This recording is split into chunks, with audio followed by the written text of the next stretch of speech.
Et nous tous, sans exception, nous avons crucifié M. Kamere. Parmi les intervenants ou parmi le témoin à charge, il y a M. Kamere, il y avait notamment Nicolas Kazadi. Et le lendemain, j'appelle le prestataire, je dis, mais finalement, vos lampadaires, vous les avez achetés à combien? Parce que l'IGF prétend que c'est à $800 et que donc votre argument de perdre l'argent est un faux argument. Il dit, excellent, je mets quiconque au défi. Ce produit est connu, c'est 1700 €, 1770 €. D'ailleurs, je vais demander au prestataire de le prouver. Et la même journée, il m'envoie une lettre écrite par le prestataire qui confirme le prix de 1700 €. Ça, c'est juste la lampe, sans compter le mât qui était importé du Maroc, sans compter les accessoires et tout le reste. Et quand vous ajoutez transport et tout, et douane et tout, c'était 4900 € étaient justifiés. Et Kamere, il a dit devant tout le monde que le procès était tribalisé parce que tous les témoins à charge se retrouvaient être de Kassaïen. Il a dit. La beauté de cette affaire, c'est que dans ce pays, comme à Hollywood, on peut créer un scénario et coller à quelqu'un ce que l'on veut, l'étiquette que l'on veut. Moi, je vous dis, Willy Kalenga, amenez-moi un seul homme d'affaires particulier à qui moi j'ai négocié directement ou indirectement quelque commission que ce soit, même 0,5%.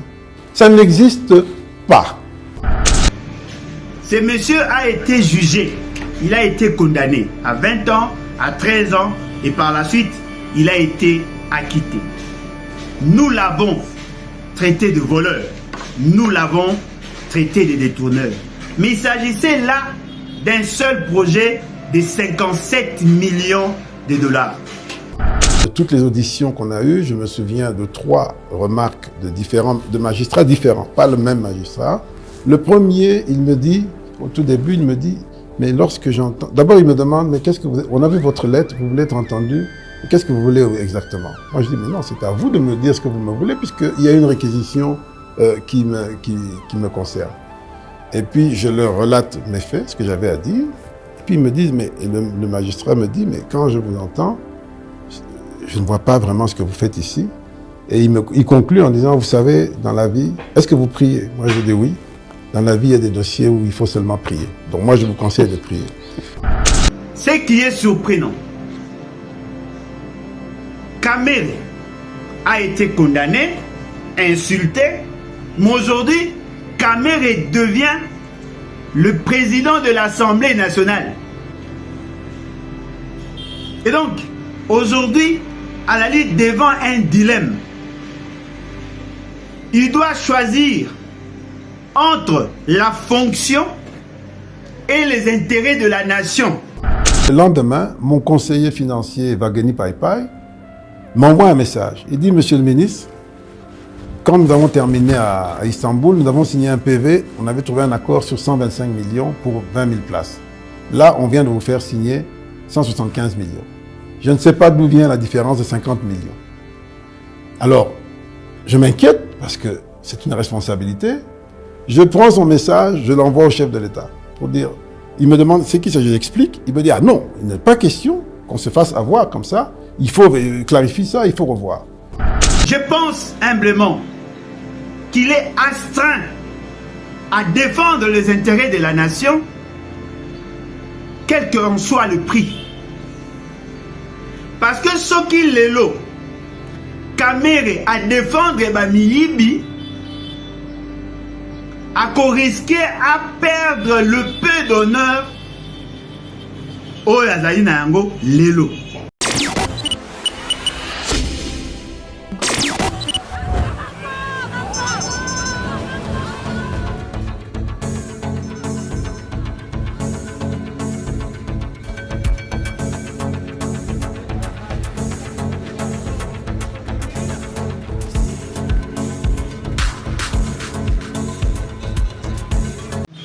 Bonjour chers tous, bonjour à vous, en tout cas merci beaucoup. Naïbi que vous êtes très nombreux, mais je voudrais ensemble avec vous que nous réfléchissions sur un fait. Les finances publiques et la gouvernance de Félix Tshisekedi. dès l'entame, dès l'entrée naïe en fonction, les débats étaient alimentés par le scandale financier ou sinon le scandale Oyeutaki na programme il y a 100 jours. L'initiative, il y a programme à 100 jours et c'est l'initiative de M. Félix Tshisekedi. Là, tout le monde le sait. Et ces projets ou ces programmes, ils ont s'articuler sur plusieurs secteurs. Il y a eu beaucoup de fonds qui étaient mis à la disposition. Il y a bateau qui est censé gérer. Et nous tous, sans exception, nous avons crucifié M. Kamere. Parmi les intervenants ou parmi le témoin à charge, il y a M. Kamere, il y avait notamment Nicolas Kazadi. Et Kamere l'a dit devant tout le monde que le procès était tribalisé parce que tous les témoins à charge se retrouvaient être de Kassaïen. Il a dit. Ce monsieur a été jugé, il a été condamné à 20 ans, à 13 ans et par la suite, il a été acquitté. Nous l'avons traité de voleur, nous l'avons traité de détourneur. Mais il s'agissait là d'un seul projet de 57 millions de dollars. Il a vu son honneur jeté en pâture. Tobelela toyemba biso nyonso yewana Kamere moyibi yewana. Mais par la suite, Félix Tshisekedi a dit ce fameux programme a été exécuté à 85%. Ce qui est surprenant, c'était la première année de M. Félix Tshisekedi.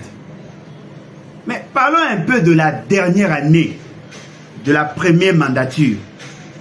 Donc, nous parlons là de 2023. Juste un rappel, avant d'adopter le budget, la loi de finances, il y a 2025, il fallait faire l'analyse, il y a loi sous la reddition de comptes de 2023. Et dans cette loi, Baotiko démontrait Bissot que les institutions ont eu à occasionner un dépassement. Il y a plus de 400 millions de dollars. Et l'essentiel, il y a pas de dépenses effectuées, n'ont pas suivi la chaîne des dépenses. Et ce qui est surprenant, il y a même des dettes non certifiées qui ont été payées. Et la personne qui a occasionné cette malversation financière, Ezali, M. Nicolas Kazadi, qui était en 2019-2020 le témoin à charge contre Kamere. Ce qui est surprenant,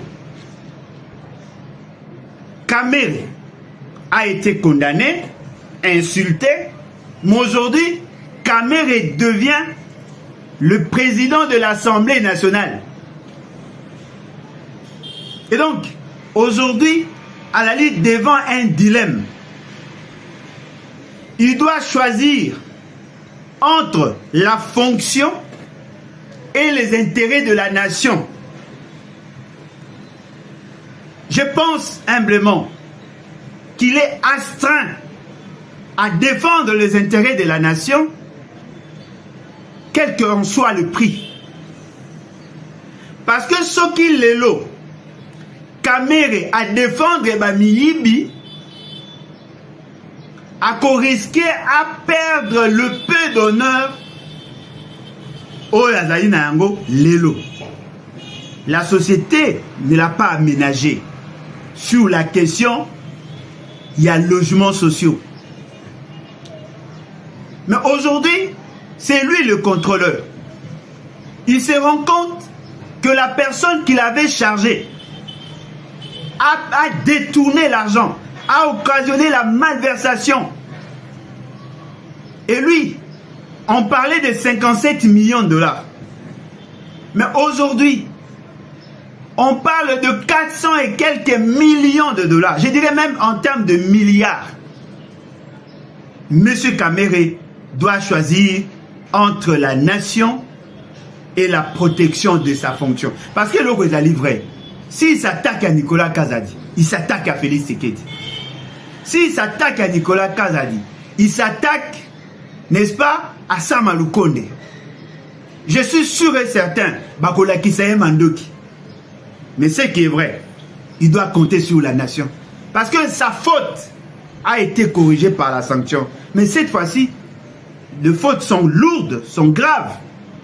Mais personne n'est inquiété. En tant que président de l'Assemblée nationale, il a l'obligation de mettre en lumière cette question. Il doit tout faire pour décourager les détournements de fonds. Parce que lui-même l'a dit. Le mot d'urgence, il y a décaissement de fonds est commis règle. Le paiement des dettes non certifiées est commis règle. Les détournements de fonds est commis règle. Parce qu'il a été scandalisé par la gestion, il y a budget 2023. Monsieur Kamere doit choisir la nation et non sa famille politique. Et s'il le fait, il va entrer dans le panthéon de l'histoire. Deux principaux criminels qu'il faudrait rechercher. Deux. Un, le ministre des Finances. Deux, le ministre du Budget. Parce que dans les dépenses publiques de l'État, il y a principalement ces deux ministères qui interviennent dans la chaîne des dépenses. L'ordonnancement, l'engagement d'abord, la liquidation, l'ordonnancement, le paiement s'effectue dans ces deux départements. Alors, le pays qui est dans une situation de guerre, le pays qui a besoin d'argent, a besoin aussi de contrôleurs au niveau du Parlement. Et donc, nous pensons que la présence de M. Kamere à la tête de l'Assemblée nationale n'est pas pour se venger contre ceux qui ont été hier le témoin à charge contre lui, mais plutôt pour corriger les imperfections. C'est une occasion pour lui, pour mettre fin à cette aventure. Parce que nous ne pouvons pas tolérer que les finances publiques, ou sinon les ressources de l'État, soient mal gérées au nom de je ne sais quel principe. Voilà pourquoi nous tenons ici à interpeller M. Kamere et tous ceux qui font partie de l'Assemblée nationale à ne pas gérer cette question avec légèreté. Nous pensons que tous ceux qui se sont permis de mal gérer les finances publiques doivent être devant leurs juges naturels. Ils doivent être sanctionnés sévèrement par les lois de la République. Parce que nous ne pouvons pas tolérer qu'autant d'argent de la République soit mal géré. Pendant que l'armée, la police et tous les autres services spécialisés, pendant que les enseignants, le médecin et tous les autres fonctionnaires de l'État demandent à ce qu'on puisse revoir à la hausse leur salaire, il y a de ceux qui se sont enrichis et de manière insolente. Voilà pourquoi non seulement que nous condamnons, mais nous disons à M. Kamere, si vous vous lancez dans ces combats-là, dans cette bataille, vous pouvez compter sur nous. Nous allons vous accompagner dans ces combats. Nous n'allons pas permettre à ce que tous ceux qui ont géré avec autant de légèreté les finances publiques restent impunis. Nous avons effectivement besoin que toute la population congolaise, tous les enseignants, tous les médecins, tous les militaires, tous les policiers, les services de l'ANER, l'ADEMIAP, l'armée, que tout le monde s'élève pour condamner la malversation que nous avons tous entendue, que nous avons tous vécue en 2023. Nous devons tous, sans exception, nous lever et exiger à ce que le droit soit dit, à ce que la justice soit faite. Parce que nous ne pouvons pas tolérer que les institutions puissent consommer en sus de ce qu'elles avaient déjà plus de 400 millions de dollars. Alors qu'il y a de ceux qui travaillent pour le compte de l'État qui restent impayés. Nous ne pouvons pas tolérer à ce que l'argent de la République soit autant dilapidé. Ils n'ont respecté aucune norme en termes de passation de marché, en termes de décaissement de fonds publics. Et donc, nous sommes disposés à décourager toute la malversation que nous impose à ce jour l'ancien ministre de Finances et l'actuel ministre de Budget. Ils doivent tous être sanctionnés. Et même l'ancien Premier ministre, la personne qui est présentée comme président de la République.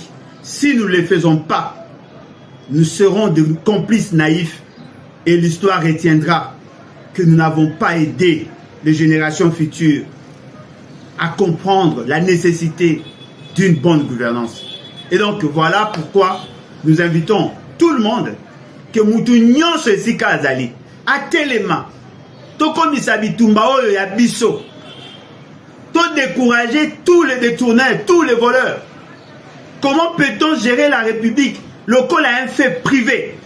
Comment peut-on laisser les gens dilapider ko sakana mbongo à l'État alors que bate belé ba na passe namboka oyo baza ko luka solution et l'État n'a pas le moyen d'accompagner les agents publics de l'État, mais l'État a le moyen de laisser aux voleurs, aux détourneurs, aux mégestionnaires la latitude de faire ce qu'ils veulent. Nous condamnons et nous disons non, plus jamais ça.